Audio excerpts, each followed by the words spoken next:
बिल्कुल अच्छी बात है और आरोग्य आयुष्मान मंदिर इसको बनाया जाए और अच्छा भी बात है।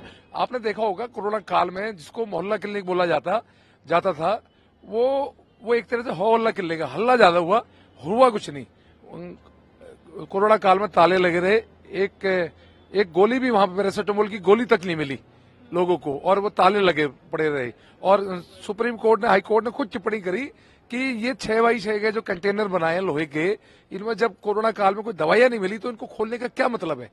टिप्पणी करी खुद हाई कोर्ट का, पढ़ सकते हैं आप। तो आज उसमें बेहतर सुविधा के लिए जो हमारी सरकार है वो करेगी तो मुझे लगता है दिल्ली वालों को सुविधा मिलेगी। आपको याद होगा 15 साल हम निगम में रहे तो हमने आयुर्वेदिक डिस्पेंसरी बनवाई जिसको लोग आज भी याद करते हैं। पर सरकार दिल्ली में भाजपा की नहीं होने के बावजूद वो डिस्पेंसरी में दवाइयां कम आई, पर आज भी वो हमारी देन है।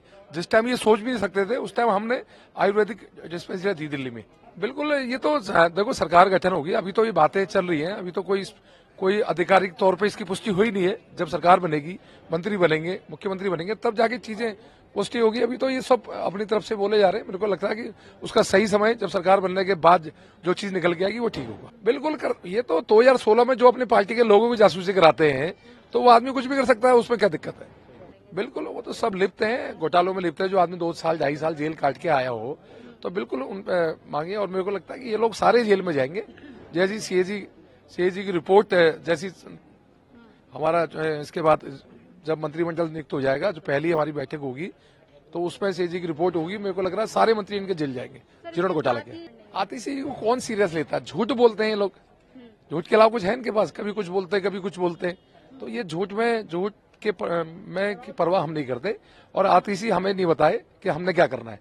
हमारी सरकार डबल इंजन की है और हमने जो वादे करे, मोदी जी ने वादे करे, वो बीजेपी ने नहीं करे। मोदी जी की गारंटी के तहत वादे हैं और उस गारंटी, मोदी की गारंटी होती है, वो वादे पूरे होंगे। जो 100 दिन के रोड मैप के अंतर्गत आपको सारी चीजें बिल्कुल रोड में नजर आएगी और काम होते हुए नजर आएंगे।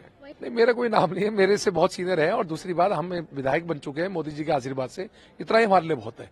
और हमसे बहुत सीनियर है। और दिल्ली में जो 48 लोग आए हैं वो 48 के 48 लोग सीएम के लायक हैं। उसमें से जिसको पार्टी विधायक दल का नेता चुनेगी वो व्यक्ति सीएम बन जाएगा।